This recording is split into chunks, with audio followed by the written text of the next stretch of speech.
Hey there guys! Today I've got a quick and detailed overview of the Gemini 200 Horizon CRJ-700. Before I bought this model, I couldn't find very many detailed videos covering it, so I decided to make my own. Just like any other Gemini 200 model, we pop open this flap to reveal the first layer of sandwich foam in a dinky little stand. Beneath that, of course, is our model, but the stand isn't all that impressive. I know I won't be using it, but it's nice to have the option. The aircraft sits at a bit of an odd angle, and it took me a while to figure out which direction was forward, but the center pillar that the aircraft mounts to can be rotated in the black plastic leg collar to adjust the plane's horizontal attitude. It's exactly as big as I expected it to be, just a bit longer than a Sharpie. Now, this livery looks great with my wood table, don't you think? Now we'll take a nice macro walk around the entire plane. Up front, the rolling nose gear is as good as you'd expect for how small it is. The rubber tire and polished metal axle rolls freely beneath the scale gear doors.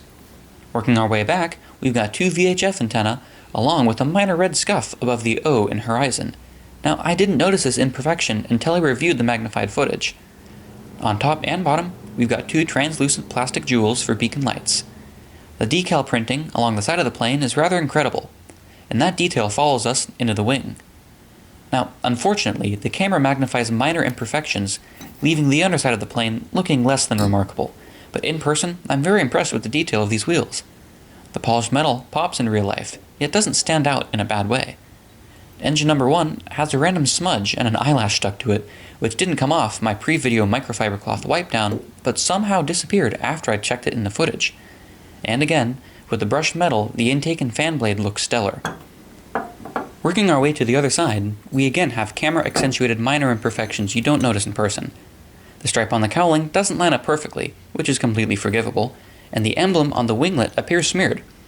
The other side doesn't have this issue, but it's practically negligible at the size it is. The empennage really sports its Gemini jet personality, even more so than their logo on the underside. The seam where the vertical stabilizer fastens to the fuse is one of the few things they need to work on. Isn't it incredible that I can count all 50 stars on a flag that's 3 millimeters tall and read the words "Danger Hot Exhaust" by the APU, but I can still slide a piece of paper between the rudder and the fuselage? Anyway, let's get back to the compliments. I'd like to draw attention to how thin the nose gear doors are. Here's a quarter for comparison. Now, I've got to love them for that. Now, I really only had two issues with this model, and one of them I fixed on my own.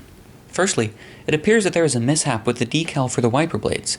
It looks as if the left half was scuffed or wiped off before it had completely set to the model. This is the only printing imperfection I can see with the naked eye. Taking a look at the wheel well, there's a pit from the casting. I believe it's an unavoidable imperfection because of the manufacturing process, which is why they chose to put it in the wheel well, but it's still quite noticeable. And apart from that, I think I did a pretty good job at unintentionally trashing the quality. Funny though, because it's easily the highest quality model that I own. I don't regret buying it, and I hope that I didn't deter you from getting one of these stellar models either. Thanks for watching.